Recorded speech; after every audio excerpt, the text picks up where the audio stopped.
Welcome to the California Hospital Association's Hospital Preparedness Program webinar on the Hospital Emergency Food Planning Guidance and Toolkit. This is Cherie Hummel, CHA's Vice President of Disaster Preparedness and the Executive Director of the Hospital Preparedness Grant Program. Thank you for joining us today. The purpose of our webinar is to review the Emergency Food Planning Guidance and Toolkit, to address the emergency food planning within the broader context of hospital emergency operation plans, and to assist hospitals with understanding how to best use these resources and tools in their planning efforts. I'd now like to introduce you to our speakers for the program. Jan Spenceley is a CHA Hospital Preparedness Coordinator and a healthcare consultant with over 30 years of experience. Jan has worked for the UC San Diego Healthcare, where she was actively involved in the development of the local trauma system and the UC San Diego Trauma Center. For the past 10 years, Jan has been a consultant working with hospitals and health systems, medical groups, community health centers, health plans, and local government. Her consulting engagements have included strategic and operational planning, performance improvement, and disaster planning. Connie Lackey is a registered nurse at Providence St. Joseph Medical Center in Burbank. Connie served as the Disaster Preparedness Coordinator from 1996 to 2007 and the Disaster Resources Center Manager since 2004. She is the Manager of Emergency Preparedness for the Providence San Fernando Valley Service Area covering St. Joseph, Holy Cross, and Tarzana Medical Centers.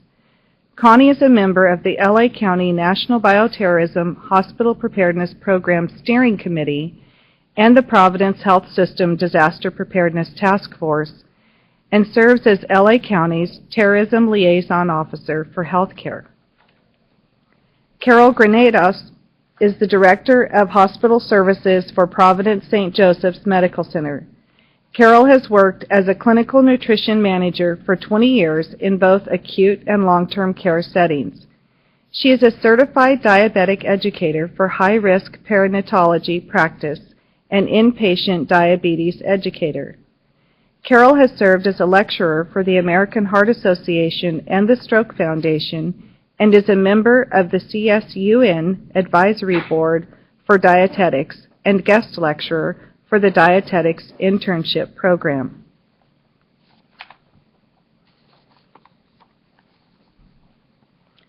Please join me in welcoming them to our program. Thank you, Cherie. So, before we get started, I want to make sure that you first printed the Hospital Emergency Food Supply Planning Guidance and Toolkit before viewing the webinar. And it's going to be really helpful to you to have those printed documents as they're reviewed or referenced during the webinar. It'll be a lot easier to look at than looking just at the screen.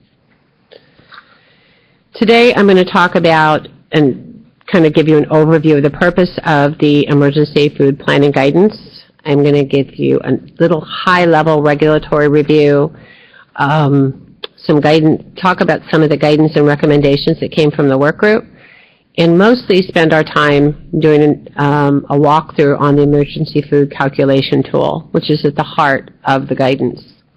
And then we'll do a summary at the end. The first thing I want to say is that the real purpose for this is that hospitals have been cited by regulatory agencies for not having adequate food plans, for not having adequate documentation or inventories.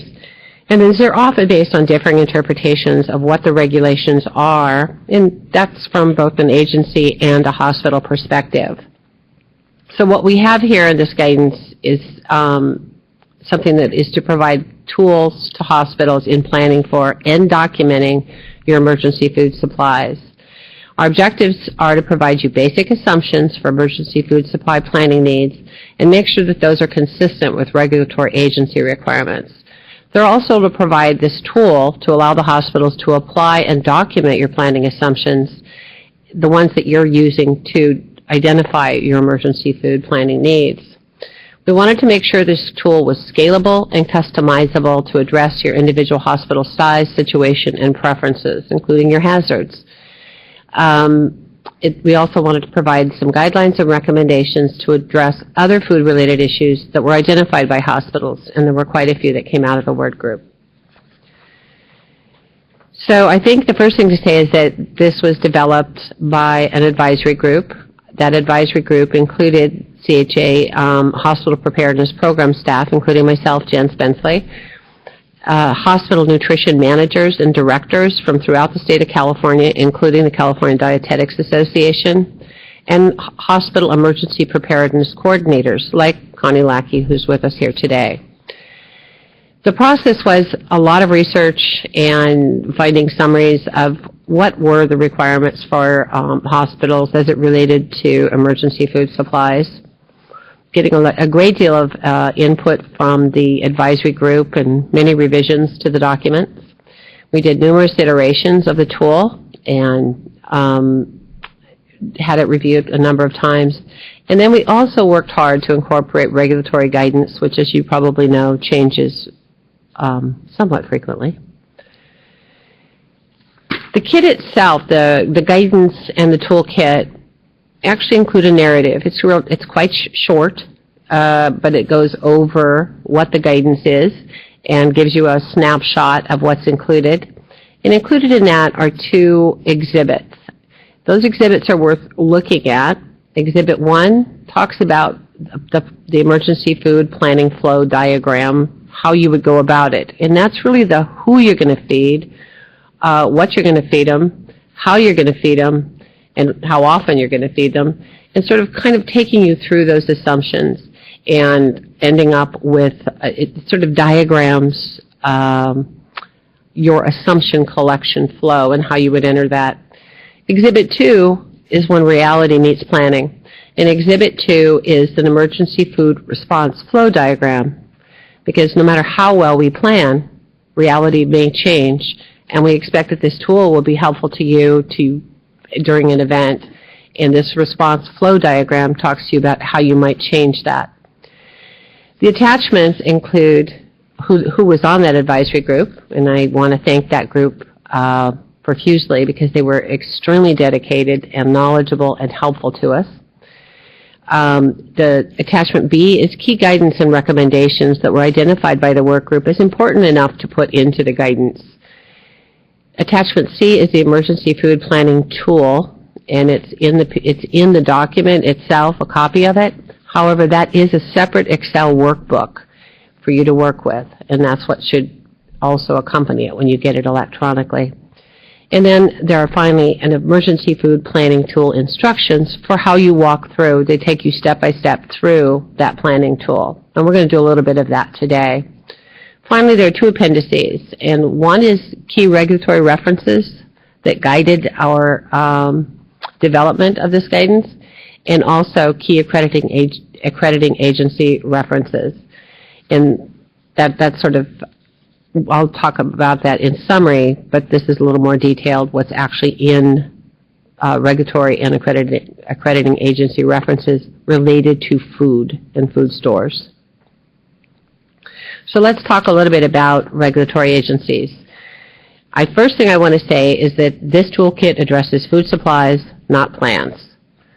So the focus is on the regulatory references is primarily on those areas of food supplies.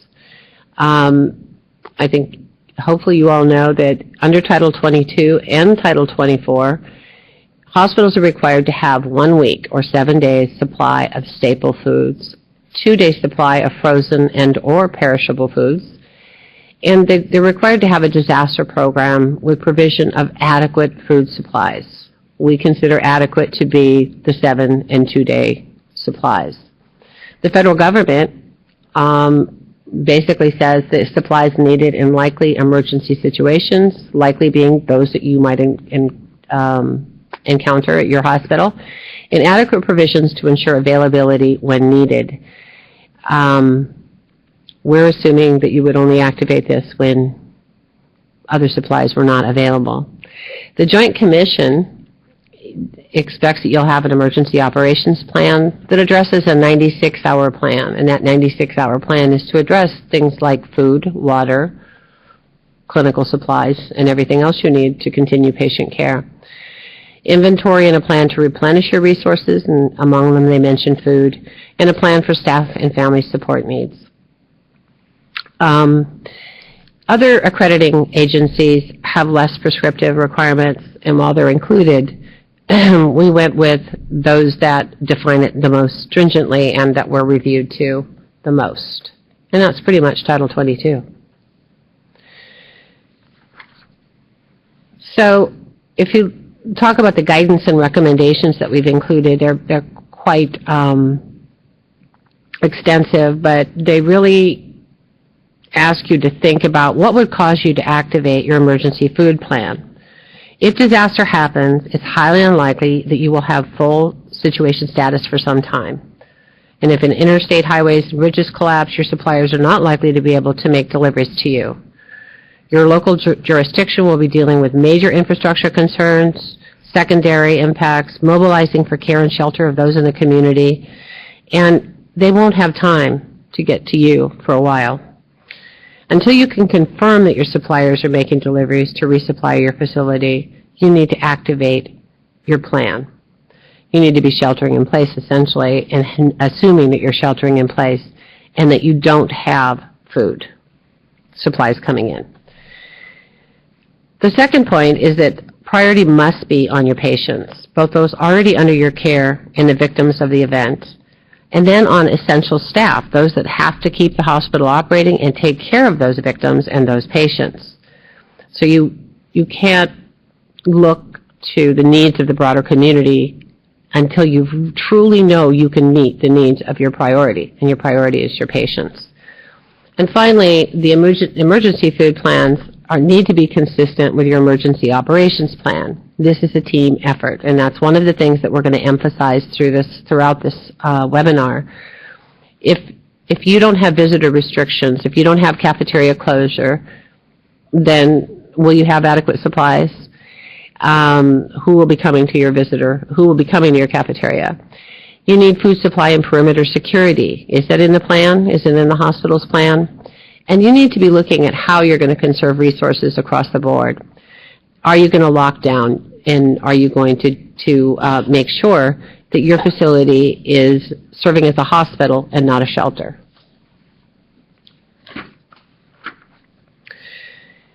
In general, also in those highlights, they kind of talk about general, and they talk about how your emergency operations plan and the use of the hospital incident command system should be activated, and that you should be activating early and assessing what your situation is. You can't wait. If you don't have information, but it looks bad, then you need to act early, because the fact is that you could be utilizing a lot of resources that you will need later if you don't put conservation methods into place earlier. It also talks about your plans and procedures. They want to make sure that your resources are consistent with your plans. If you say you're going to move to having barbecue grills, you better have grills. And apparently that's been an issue. If the electricity goes out or the gas lines are broken, what are you going to do? And if you say you're going to do something, make sure that those resources are there. You need to have written emergency food plans. You can't just tell a reviewer what you're going to do. You need to have the menus, the equipment, and the operational procedures written, and those need to be consistent with your food supply calculations. And finally, your inventories. You need to identify patient inventories separate from non-patient. That doesn't mean you have to store store food supplies separately, but you do need to identify those inventories separately.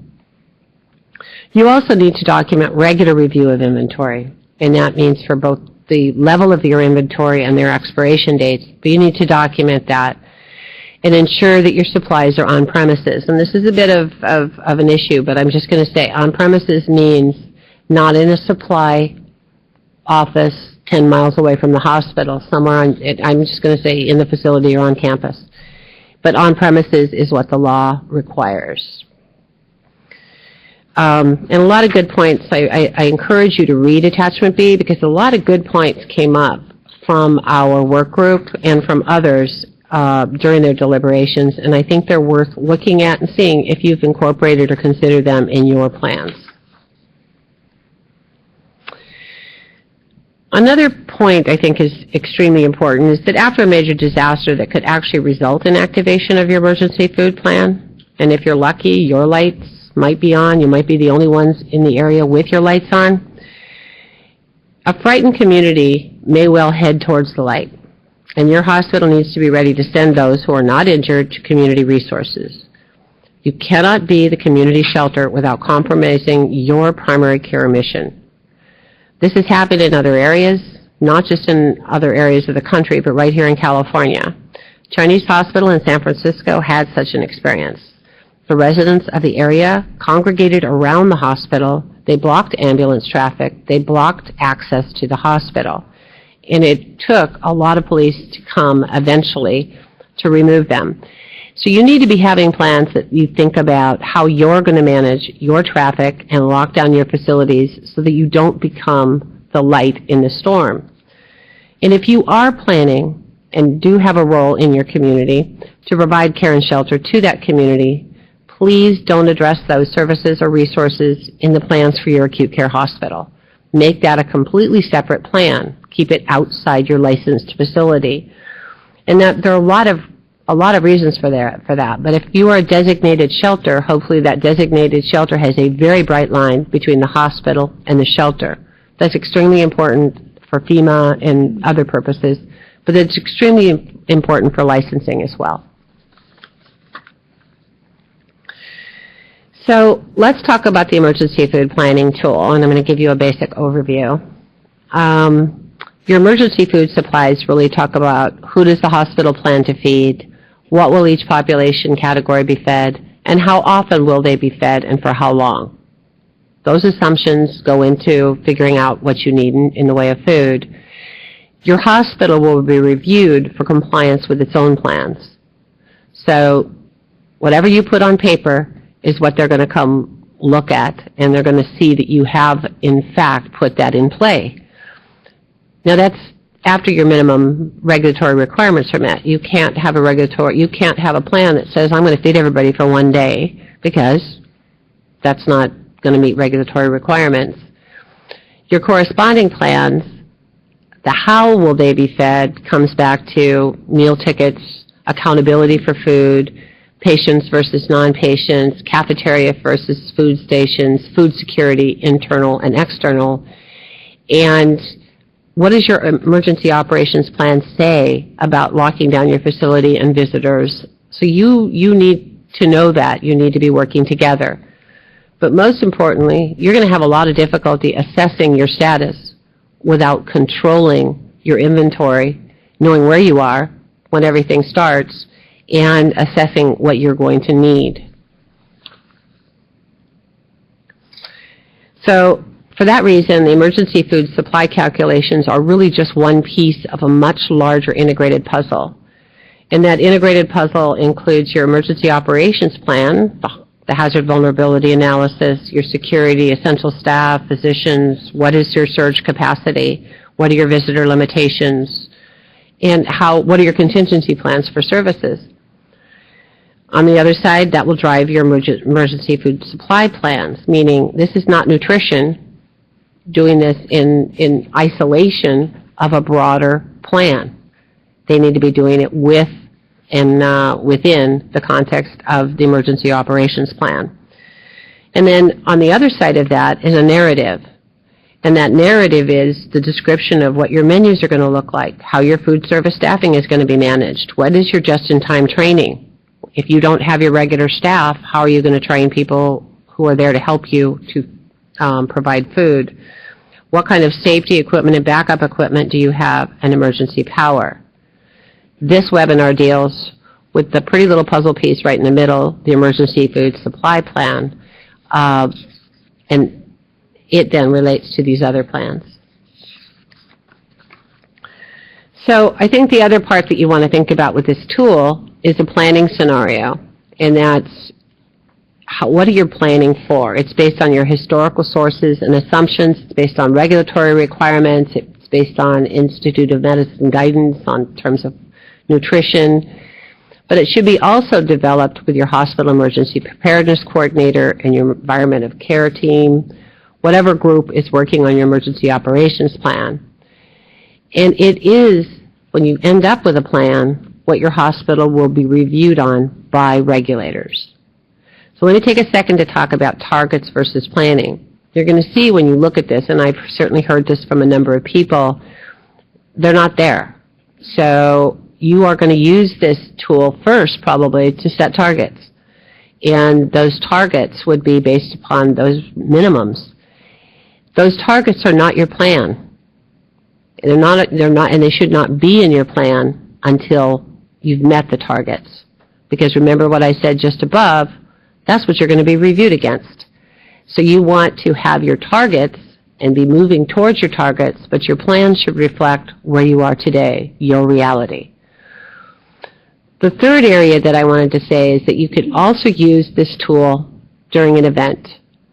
And it's always been, in fact, intended that you would think about this as being a tool for an event. So if you know what you have on the basis of this tool, and your event reflects a situation that's different than the assumptions that you put into the tool, then you need to go in and adjust. But you can name that. You don't change your plan.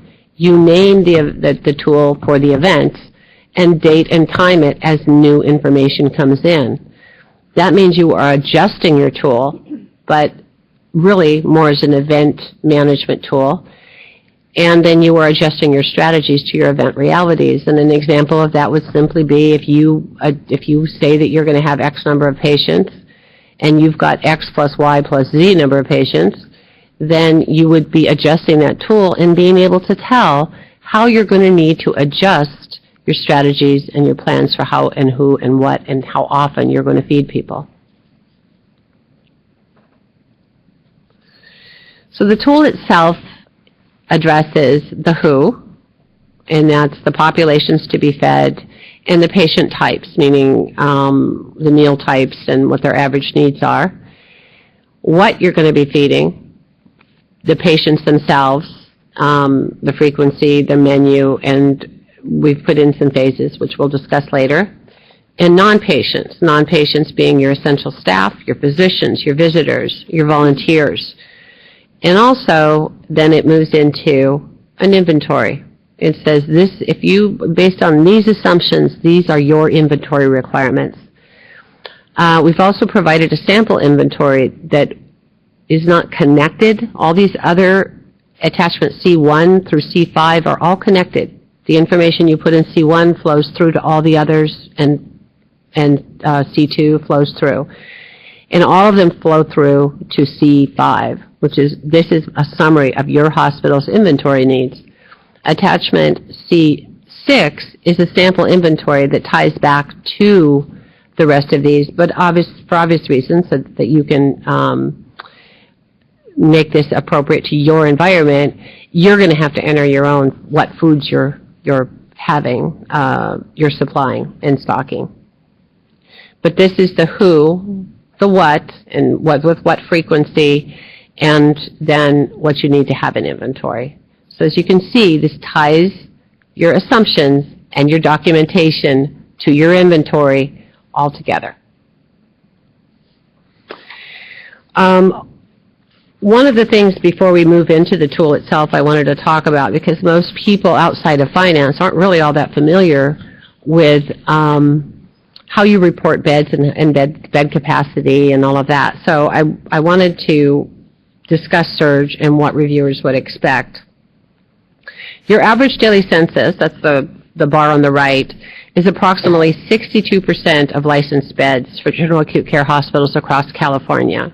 And that excludes, that's just general acute, so that's not the psychiatric or state hospitals or long-term care, but it's just to look at general acute.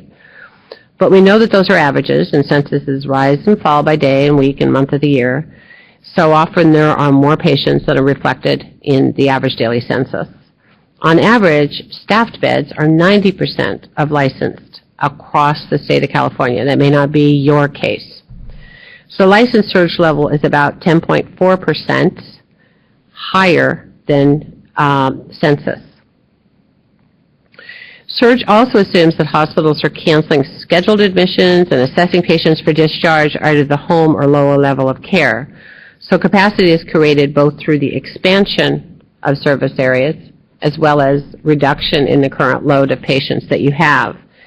These figures are going to vary by hospital. They are available to you. Do not make them up. Just go look, because they're available to the state as well on the OSHPD website. It's very easy to get what your hospital's average daily census staffed, available, and licensed beds are. And it's extremely important because for the purposes of this tool and our guidance, we're using your staffed beds as your baseline, and we're using your licensed beds as your minimum surge. And the reason for that is really rather straightforward. CMS and the state of California will, in fact, look at your food at no less than your licensed bed capacity. So we've set that as surge. We're not saying your baseline is your license. We're saying your baseline is your staffed. So hopefully that's clear.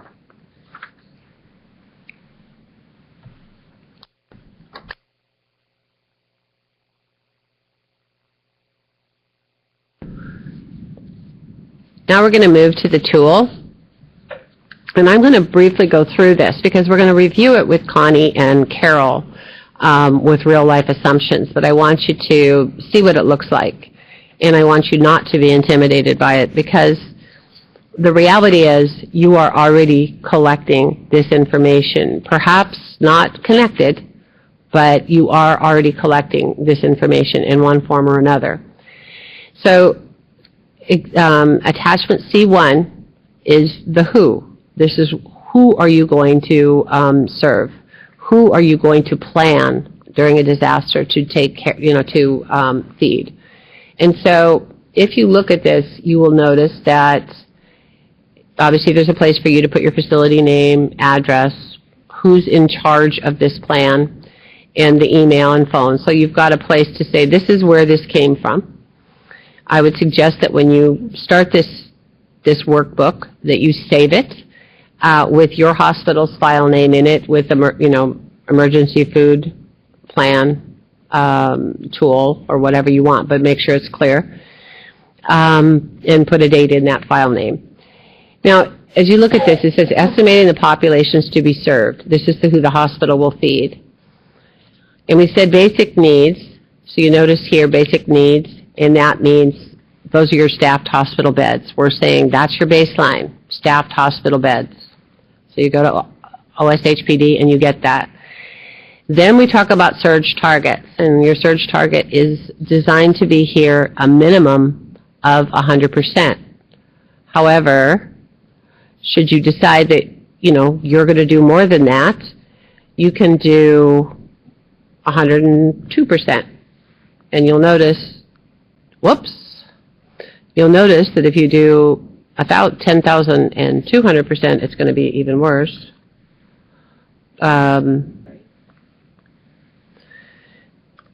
And you notice that the number over to the right changed. Then if you look here, you've got, you've got 102%. Change this number to 366 from 359. So if we go here, we can say, hopefully I can do this without, and go back to the 359. So your surge, if you put in a percent, you put in your licensed beds, and that will define how many patients that you are planning for. The next thing you will do is look at essential staff ratio to patients, or essential staff. And once you set this, it's not too hard. A lot of people have been challenged with this. How many staff will you have, and how many do you need to have? It's always more than you think you need to have, and more than you will get. And what I've done here is just a quick little summary, just to say, if you looked at all these key areas, don't go crazy with this. I know a lot of people do it department by department, and maybe you have that. But in general, how many clinical inpatient, how many clinical emergency department, how many clinical ancillary? Those are your most critical staff. And for all staff and all shifts, and how many are essential positions, meaning you've got several shifts there. So think of them as positions. Will you be able to have in the hospital, or do you plan to have? And then look at housekeeping, plan operations, security. Look at non-clinical and make some decisions about them. That means that you end up with total staff. Whoops, right here. So we've got 2,000 staff at this hospital, which is obviously well managed. And you've got, of those, assuming 464 positions, divided by the number of surge patients, that was that 359 we identified, is 1.29. So this is the 1.29.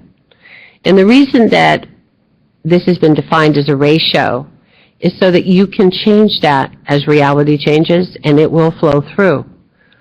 And so you can say, I'm going to be adding more, or I'm going to be calling staff in, I'm going to set a target and work on that. So this is a planning tool for you, and that's why it's set as a ratio.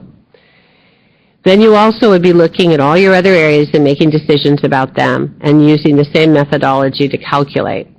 At the end of the day, at the end of this form, you will know I'm estimating or planning for a certain number of patients, 359, a certain number of staff, a certain number of others, whether they be visitors, family members, physicians, volunteers.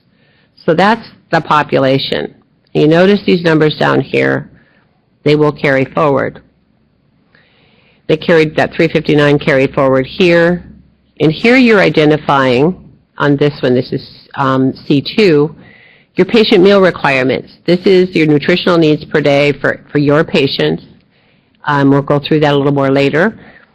But basically you're using your nutrition care standards and identifying your patient population and putting that in here to identify your average patient caloric intake requirement per day.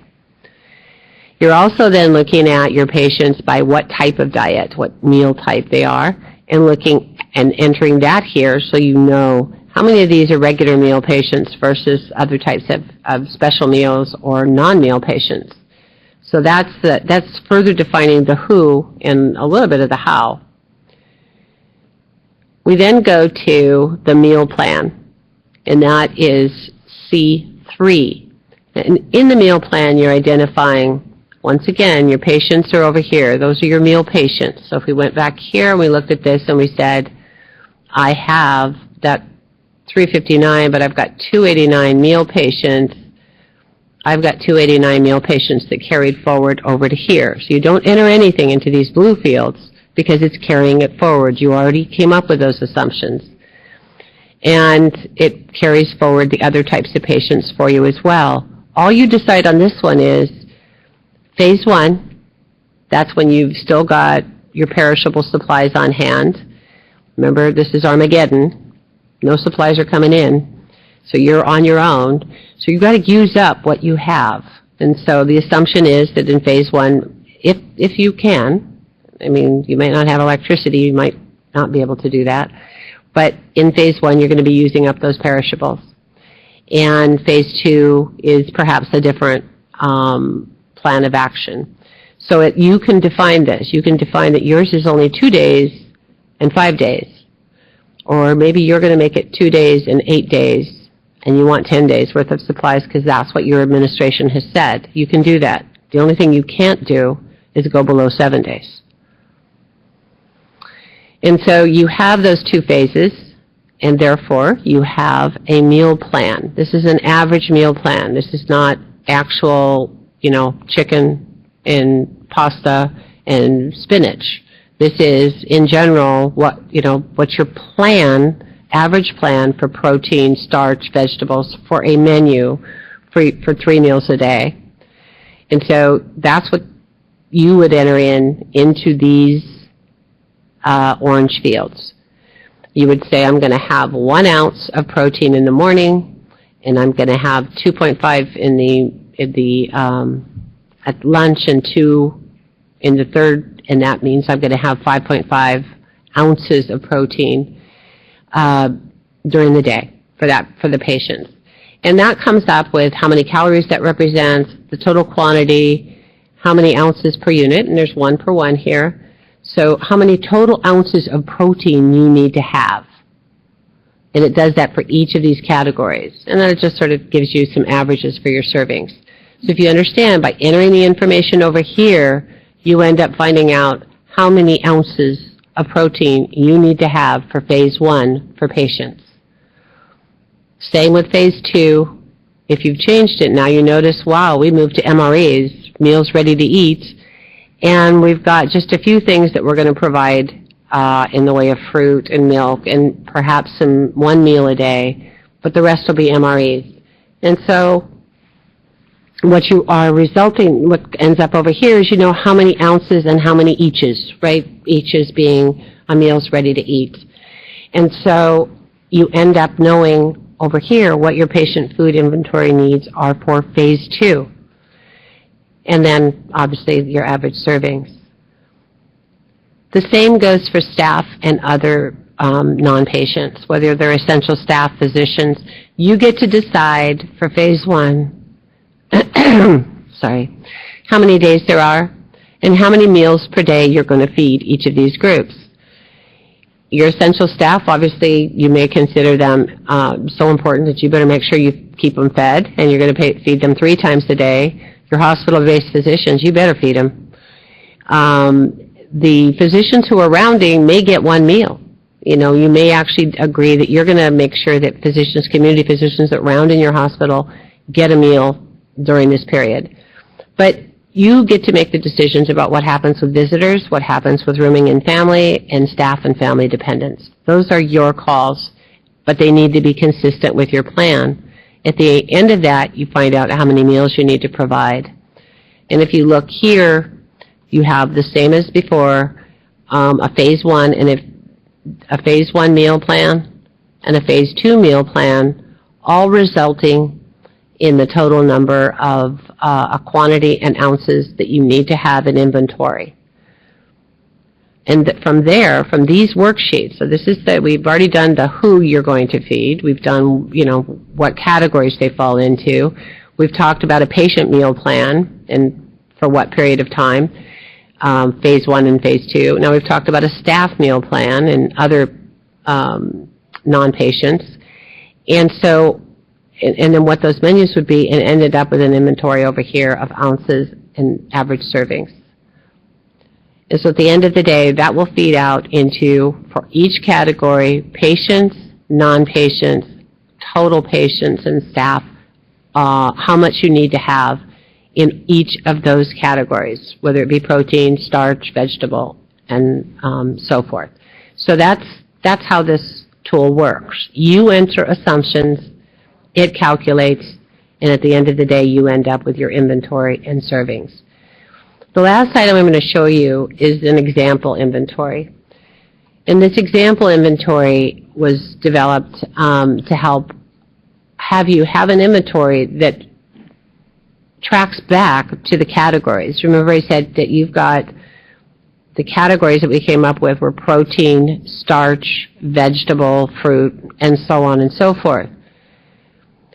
That this sample inventory is one that gives you the same categories and says, you know, you can then identify what you need and identify what you need in terms of PAR levels for that.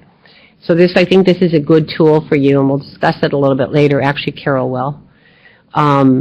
We'll discuss, you know, how this can be used a little bit better later. We're now going to go back and talk real world. We're going to talk about one hospital, and I thank Connie and Carol very much for working on this and testing this tool. But what we are going to do is walk through an example of how they have, at Providence St. Joseph's, are using this for their planning. So what I'm going to do is, Connie, I'm going to start with you. This is Connie Lackey. I really would like you to review with us how you identified your baseline in terms of the number of patients, and then your surge targets, both for your patients and for your staff. I'd be happy to, Jan. We started with, as you mentioned earlier, the average staff beds. And so for our hospital, it was 257. And then to look at surge, we went with the requirement of 100% of our licensed beds. So for us, that's 414, and this is a substantial surge. This comes close to 60%. So it's an ambitious goal that we're going to work towards. When we started talking about essential staff, first and foremost is the clinical staff, those that have hands-on with our patients. They're our direct patient care providers. And our goal here is to fully staff those positions. We are working towards training to that with our staff by helping them with their planning at home for the people they love, so that if they are at the hospital, they will be more likely to be able to stay with us, and if they're at home, much more likely to be able to respond to the hospital. So in those clinical staff positions, we want to have as close to full staffing as possible. But then as we move to the ancillary clinical staff, we looked at reducing that. There are some positions in some departments we might not have to fully staff. And so we came up with an average of about 60% of those positions being filled. When we move to looking at our other essentials, which are our security staff, our facility or plant operations staff, and our housekeeping staff, we looked at planning for about 50% of that staff being on site 24 hours a day. We were able to reduce the numbers a little bit more for non-clinical staff, reducing that to 25%, because we know we're going to need that staff to come in and be part of our labor pool and you know, depending on what the incident is, help us to take care of the hospital. This is pretty tight. I understand that, and part of this is our conservation, going with that theory that you can't conserve what you've already used or given away. So initially, we may be flexing staff off to meet these numbers. But that gives us a total staff of 422. Divided by the 414 of our licensed beds gives us a ratio of 1.019 staff to patients. Thank you, Connie. And the way that those assumptions end up entered into the tool, as you just saw what Connie did, is you have her 257 patient staffed bed base. That's how many patients that we're counting as her baseline. And you have 60% increase up to licensed beds, which is the minimum, 100% of licensed. And the ratio that she just talked about, which is the 1.019. So I think that takes care of that. But I did want to ask you, Connie, so on this next area, I think this is where I may have some questions. I guess these are tight. I wanted to ask you a little bit about your other populations, the optional, if you will, and they're not really optional, but they're optional in the sense of licensing. They really look for patient food, and they really look for what you're doing to support the staff who are going to take care of the patients. But obviously, we know that we're going to have other people. Can you talk a little bit about your assumptions for these populations? I absolutely can, and as you look at them, some of them are essential. We really can't take care of patients without our physicians. But let's start at the top with the family of our staff members. These would be dependent, either children or adults, that might need to come into the hospital in order for the staff member to come to work. As I mentioned previously, we've been working for the last several years on that family plan for our employees, so that they are encouraged to make these plans ahead of time for dependent children, for dependent adults, and not mentioned on here, but key for a lot of people is their pets. Plan now for it so that you aren't looking to bring them to the hospital. We also, for this number, used some historical data.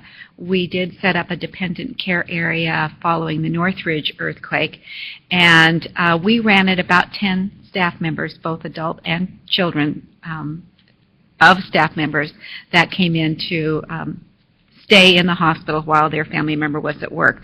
So we used that number, which brought us to about a 0.24 ratio. Visitors is a little tougher, and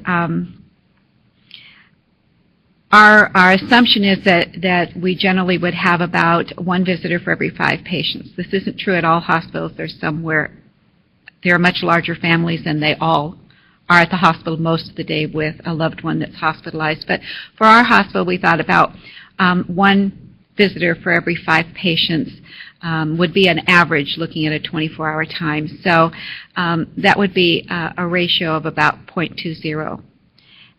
Rooming in this category, our assumption is that it is a family member or friend that would need to stay with a patient that doesn't speak English as their primary language, or a patient that is a minor, or perhaps a patient that is near death. And also are patients that are in active labor and have a laboring partner or their husband with them. And so we looked at 1 per 20 patients in the overall, and that gave us a 0.05. For physicians, we are a private not-for-profit hospital, so we don't have that large number of physicians that you might have in a county or a teaching facility. So on an average day, we're looking at about 13 doctors that would be in the hospital that we could count on that would be there. That includes our emergency department physicians, our anesthesiologists, our internists, our intensivists, and our hospitalists. So that ended at about 13 divided by the 414 gave us the 0.3 per patient. Our physicians that would round would increase because we do have physician offices that are near the hospital where physicians could just walk over. So depending on the time of day, if it's during business hours, we might have more than the 24, but on an average, we figured that we would have about 24 that could come and make rounds and assist us. And looking at our volunteers, we have a high number of volunteers that work in our facility, but a high number of those are senior citizens. So whether they would stay with us or not, we kind of factored that in and came up with probably about 19 that would be in the hospital at any one time. So if we look and enter these ratios into the tool, it identifies the total number for each of our categories. If our staff assumptions change, we can update it in the tool. As Jan showed you, we just need to change those numbers. So if we take the tool and identify it for a specific event, date it, and then begin using it as the event unfolds, we can change those assumptions, enter it into the tool, and the results will carry over into all the other worksheets. That's great. Thank you, Connie. I think that's an important point. Well, actually, there were 2 in that. I think one of them is that, the dog food, and I want to make it clear that the dog food is the emergency manager's responsibility and not the dietetics department, nutrition and dietetics department. But the other point is that it's nice that the reason for these ratios and the reason for these things is that you can have this carry through is you can enter a change in assumptions based upon reality. Saving your tool was a different name, and it'll flow through and tell you, things have got to change. We're going to have to change how often we feed people, or maybe everybody's going to get 2 meals a day, whatever that might be. But the results of all of those assumptions that Connie just reviewed with us, which I think is important to understand, that you kind of just go through and you do the best you can. You do not need to count everybody down to, you just have to have some logic behind your assumptions. You don't have to have their names. And in terms of staff, family, and dependents, you can do the best guess you can, same with visitors and rooming in. So, but at the end of the day, you ended up seeing that she had 170 people identified in here. Now, I think it's important to note in terms of her any ambulatory care areas, if they have them or if they don't, that the assumption here that I understood that they made was that all of the staff and all of those areas would be part of the broader surge of their facility. They were included above in the surge targets and not optional, but necessary if they were going to really start taking care of that many patients. And then this is their other staff. At the end of this, you'll see that summary at the bottom. We have the total patients, total staff, and total others. So you would get to a total.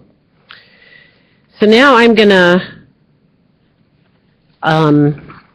to move on and talk with Carol a little bit and ask her how they developed their assumptions for this is C2, and this is your patient meal requirements. This is the one that has, what are their caloric needs? That's one, so I'm going to ask Carol about that. How did you develop that understanding, what your assumptions would be there? And then also what your meal requirements would be. How did you estimate your patient meal requirements? What patients fell into what categories? Thanks, Carol.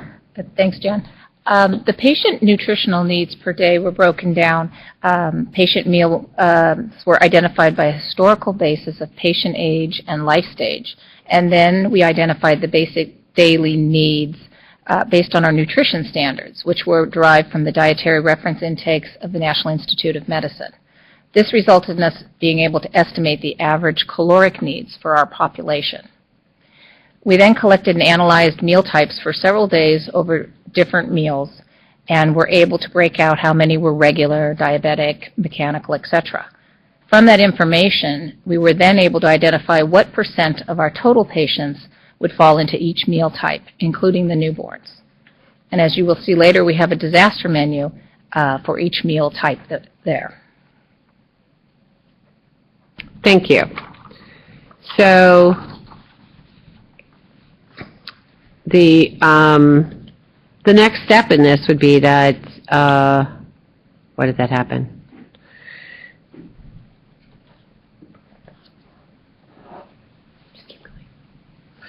So then from that, in the worksheet C2, the patient meal requirements were added to it, and they put their % of patients that fell into children, pregnant and lactating, adolescent, adult, and then infants, and identified a percentage for those. That percentage would be applied to the numbers that were carried forward. The newborns are added to that number. So that gives us the top part, if you will, of Form C2. So all you have to enter in here is what % of your patients fall into this age or life stage, and what do your nutrition care standards say about their caloric requirements. And that's what Carol has done. She's also done the same through that sampling of different days and different meals.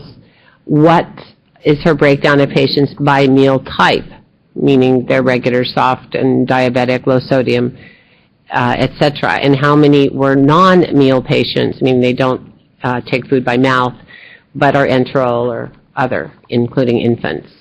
So this is how we got to the bottom half of C2, which is the patient meal requirements, and identifying here who are your meal patients. So those were Carol's assumptions for that. If you talk about this tool, it's planning in 2 phases, and we talked about the 2 phases earlier when I reviewed it. And that was, again, to recognize what a hospital has on hand at the outset, and that will differ from what you have on hand however many days into an event. And so that's how this is broken down, and these are their figures with how many days of food with their assumptions that they would require for patients. And Carol, I'd like to ask you to talk about what your rationale was for your approach to phase 1 and phase 2. And then I'd like you to talk a little bit about the fact that you're using, when we go into this, we'll see it, you're using Ensure in phase 2 for your meals. And so could you talk about both of those, please? Sure. The rationale for phase 1 was the goal to use up your perishables and your other foodstuffs and specialty tube feedings and such on hand in the phase 1 phase, assuming your availability of power for safe storage or preparation, as we've discussed throughout the rest of the planning today. If not, we have to adjust and switch to phase 2 sooner than we would necessarily anticipate. Part of the reason on phase 1 was also the financial burden of purchasing, maintaining, and replacing 7-day inventory of regular foodstuffs. That is a large amount of food to store at any particular time and place, And it's something that you have to think through very clearly in terms of what types of foods and what types of other products you can use to get through to meet the requirements. The storage limitations, again, for maintaining large inventories of perishable and regular foodstuffs can be fairly substantial. So we went with the first 4 days of a meal pattern, and then our rationale for using Ensure in the phase 2 was to make something that was increased in the shelf life rather than the perishable food products that you have normally on your shelf, and ease of storage. Ensure is stored in cases, can be easily contained in a relatively small space. The rotation is easier due to the fact that you can use it in your regular meal plans for your patients throughout the year, and it's something that requires less cost to replace. So there's a certain amount of startup cost, but you can continue to reduce that by your use of the Ensure throughout the year. The ease of service. There's no utensils or preparations involved in using Ensure as a supplement. So that not only reduces the ease of service, but it limits labor to a very small amount of people that you need to use to provide it. And finally, portability. In case of evacuation, in many cases we have patients that need to be removed from the area of the disaster. And Ensure is very small and very portable and fairly indestructible, so it's something that can go with the patient in whatever method that you need to remove them from the facility. I suspect that, Carol, there's less waste. I mean, I look at the top here, and I think about 7 days supply of food that isn't as, I think, what is it? Your term is shelf stable. There'll be less waste.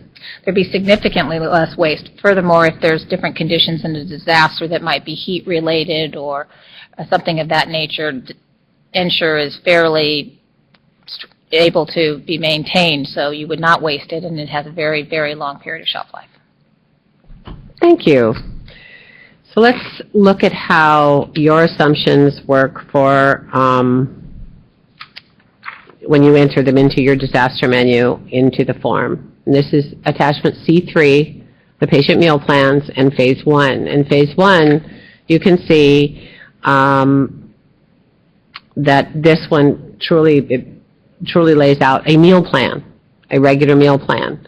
And when I look at this, it's got, just as we had before, it's got protein, starch, vegetables.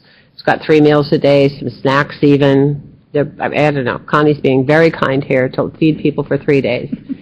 And we have, as a result, the total amount that they need over here. So I think that's great. But Carol, one of the things I'm noticing on this chart is, and I see that you as you said, you're using your partials, but you've got a red thing, a little red percentage. That means that this represents 96% of what you already identified on a previous worksheet as your minimum caloric need. Why is that? Yes, we've targeted our average menu to stay well within the goal, which is 90% or greater of estimated needs for disaster planning purposes. And you'll see throughout this that we have exceeded this basic percentage. Thank you. Okay, so let's go to the next. Okay, so you see, this is phase 1, and Carol, I'm going to ask you also to then kind of talk a little bit briefly about your disaster menu. This chart is an example of how we're seeking to simplify the menu as much as possible, or the meal pattern. These patients can obviously be taking nutrition by mouth, and we feel that we need to be able to start with a basic menu and vary it throughout the course to meet all the specific diet requirements of all the types of patients that we would have within the hospital. So, for example, if you started with most of your products being low sodium, then you can branch out and you can alter them mechanically, or you can remove items based on protein needs, such as renal, or you can take the same items and alter them and curate them for texture requirements. So basically lowering the amount of inventory and then just altering what you do with the type of food to meet all the requirements across the board. That's helpful. Thank you. And it's helpful to have this example. Thank you for providing it. But what I like most about it is it's not exotic. It's a simplified one menu that has been had minor variations to meet specific needs, and I think that's great. So there are assumptions, and this is the patient meal plans for the second period. And I understand your ensure logic, but this is your phase 2 plan, and I'm thinking about patients that are on their second 3 days, or they might be in their first 3 days because they just admitted. So it looks quite a bit different than that first 4 days, and it appears to be due to the use of Ensure. How do you think that's going to go over with your patients? And Connie, I'm going to throw this one to you because... Thank you. Oh, well, when I look at planning like this, I look at what is my basic mission. My basic mission is to take care of the patients who were in the hospital at the time of the disaster and the staff who were taking care of them, and to be able to bring in the community victims that come to us for care. And so beyond that, I have to put that patient satisfaction piece on the back burner because I'm looking at the essentials. So as I look at going past the patients maybe and into staff who's also going to be drinking Ensure as their meals while they're working, we're hoping that our physicians will only need to have one meal because they are coming and going from the facility. So hopefully their second meal can be off campus. And the same thing with when we start looking again, not at patients but at our other staff, at our volunteers. We're hoping that they will come to the hospital if they're volunteering with what they need.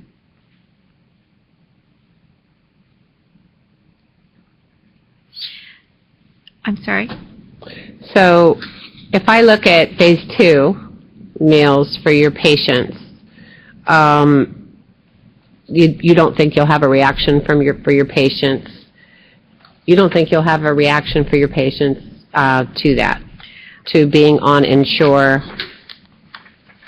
the entire time, or you think that will be just fine with them? I think because we're in the middle of a disaster, that our expectations will have changed. Okay, on this worksheet, thanks, Connie, and on this worksheet you identify both days and how often you will feed each group. And this is, and when I look at this, you've got some people getting 3 meals a day, actually only your essential staff getting 3 meals a day. Correct. And you've got physicians and volunteers and others getting less than 3 meals a day. Correct. In one case, that would be your volunteers getting it in your visitors 1 day. Mm-hmm. You want to explain that rationale to me, please? Yeah, that is that piece where people that are coming and going, we're going to expect that they get at least 1 meal at the hospital and get their other meals outside of the hospital walls.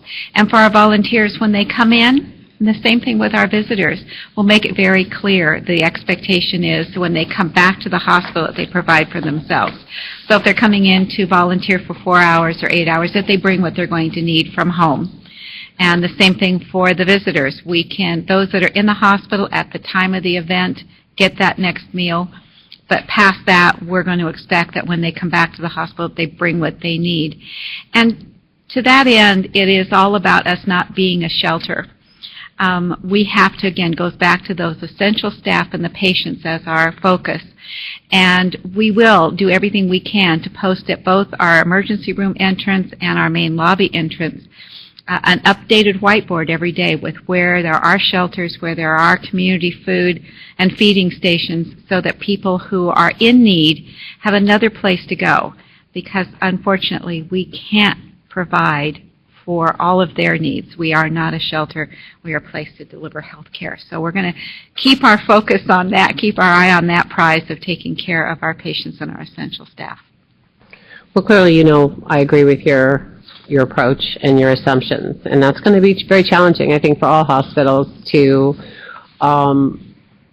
maintain that focus when, in fact, the community may be dark and in need. We're going to have to look to our community leaders to take care of the community while we take care of the patients. So I'm just going to show real quickly the non-patient meal plans that were entered. And as you notice, there are meal plans ending up with, again, total ounces of foods by category required for phase 1. And so you end up with the results being there. And then the same for phase 2, which is a fully ensure with 1 snack.